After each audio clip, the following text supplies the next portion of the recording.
नमस्कार मंडळी, परफेक्ट RLDमध्ये तुमचं स्वागत आहे. तर आज खूप दिवसानंतर मी शेतामध्ये चाललेली आहे. तर माझी शेती खूप लांब आहे. 80 किलोमीटरवर माझी शेती आहे. जिथून मी राहते तिथून 80 किलोमीटरवर आहे. तर इथे तुम्ही पाहू शकता, मी आलेले आहे शेतामध्ये आणि इथे मूग आहे आणि त्याच्या शेजारी बाजूला उडीदसुद्धा पेरलेला आहे. तर तुम्ही पाहू शकता, छान असा उडीद आपला आलेला आहे आणि मूगसुद्धा छान आहे. तुम्ही पाहू शकता मुगाला भरपूर अशा शेंगा आलेल्या आहेत. इथे तुम्ही पाहू शकता. तर काही शेंगा आहेत त्या कोवळ्या आहेत आणि काही निब्बर शेंगा झालेल्या आहेत. इथे तुम्ही पाहू शकता. तर भरपूर अशा शेंगा आलेल्या आहेत. आता यामधल्या मी काही शेंगा तोडून घेणार आहेत. ज्या निब्बर आहेत त्या शेंगा मी तोडून घेणार आहे. तर भाजीसाठी किंवा मुलांना खाण्यासाठी थोड्याशा शेंगा मी तोडणार आहे. तर इथे तुम्ही पाहू शकता, काही ठिकाणी जे मुगाची झाडं आहेत त्याला फुलंसुद्धा आहेत, कोवळ्या शेंगा आहेत, काही ठिकाणी निब्बर शेंगासुद्धा आहेत. तर अशा प्रकारे हा मूग आलेला आहे. तुम्ही पाहू शकता भरपूर अशा शेंगा आहेत. तर काही शेंगा मी तोडून घरी आणलेल्या आहेत. इथे तुम्ही पाहू शकता, एवढ्या शेंगा मी तोडून आणलेल्या आहेत. तर आता हे शेंगा मी सोलून घेणार आहे. सगळ्या सोलणार नाहीत, तर भाजीपुरत्या शेंगा मी सोलून घेणार आहे आणि त्यामधले मूग काढून घेणार आहे. तर इथे तुम्ही पाहू शकता, मी थोडेसे शेंगा सोलून मूग काढून घेतलेले आहेत. आता हे मूग आपल्याला कढईमध्ये भाजून घ्यायचे आहेत. तर थोडंसं तेल टाकून मूग भाजून घेऊ. हे मूग तुम्ही तव्यावरसुद्धा भाजून घेऊ शकता. मी ते कढईमध्ये टाकलेले आहेत आणि थोडेसे डाग येईपर्यंत आपल्याला हे मूग भाजून घ्यायचे आहेत. तर इथे तुम्ही पाहू शकता, मूग आपले भाजत आलेले आहेत. चला तर आता मूग भाजलेले आहेत, काढून घेऊ. मूग काढून घेतल्यानंतर आपल्याला थोड्या वेळ थंड होऊन द्यायचे आहेत आणि त्यानंतर मिक्सरच्या भांड्यामध्ये टाकून हे मूग बारीक करून घ्यायचे आहेत.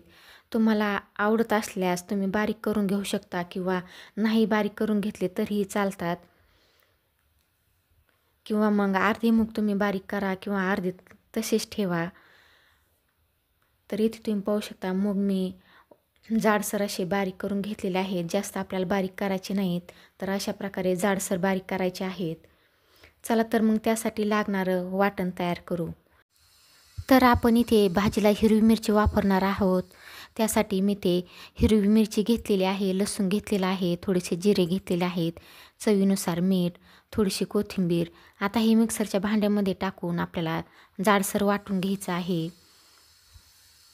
तर यामध्ये आपल्याला पाणी टाकायचं नाही, तर असंच हे आपल्याला बारीक करून घ्यायचं आहे. इथे तुम्ही पाहू शकता बारीक झालेलं आहे. आता हे एका प्लेटमध्ये काढून घेऊ. आता आपण भाजी फोडणीला टाकू. तर इथे मी कढई गॅसवर ठेवलेली आहे. कढई तापल्यानंतर त्यामध्ये आपल्याला 2 चमचे तेल टाकायचं आहे. तेल चांगलं तापून द्यायचं आहे. तेल चांगलं तापल्यानंतर त्यामध्ये आपल्याला पाव चमचा मोहरी टाकायची आहे. मोहरी चांगली तडतडल्यानंतर त्यामध्ये पाव चमचा आपल्याला जिरे टाकायचे आहेत. त्यानंतर थोडीशी कढीपत्त्याची पानं टाकायची आहेत. हिरव्या मिरचीचं आपण जे वाटण तयार केलेलं होतं ते टाकायचं आहे. त्यानंतर पाव चमचा हळद टाकू. आता हे सगळं 1 मिनिटभर आपण परतून घेऊ.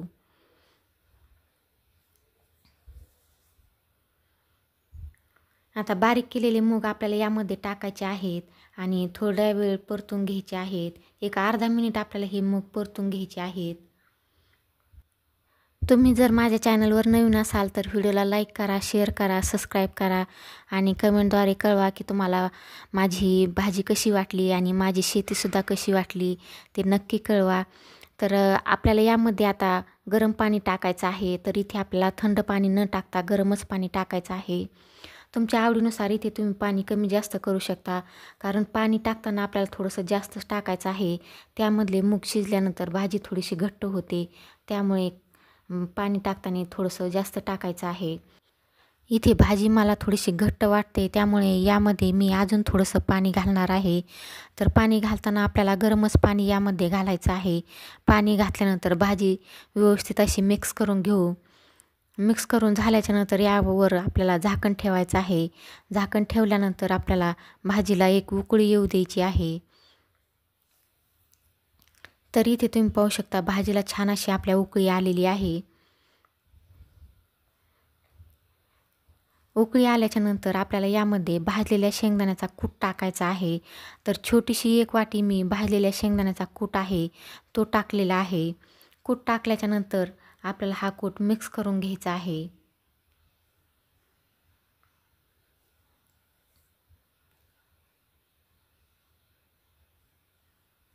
यामध्ये आपल्याला थोडीशी कोथिंबीरसुद्धा टाकायची आहे.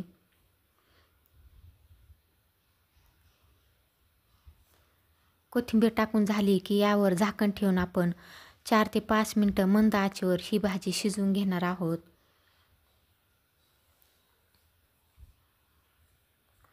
तर इथे तुम्ही पाहू शकता 4 ते 5 मिनिटांनंतर आपली भाजी खूप छान अशी तयार झालेली आहे.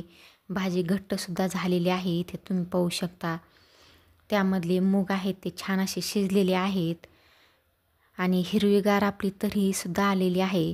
कारण हिरवी मिरचीचं आपण वाटण घातलेलं आहे, त्यामुळे यावर हिरवी तर्ही येते. तर ही भाजी तुम्ही भाकरीबरोबर खाऊ शकता, चपातीबरोबर खाऊ शकता. खूप छान अशी लागते. तर थंड झाल्यावर इथे मी तुम्हाला भाजी दाखवते. पाहू शकता छान अशी घट्ट आपली भाजी तयार झालेली आहे. तर ही भाजी तुम्ही भाताबरोबर सुद्धा खाऊ शकता. चला तर पुन्हा भेटूया पुढील एका अशाच रेसिपीमध्ये.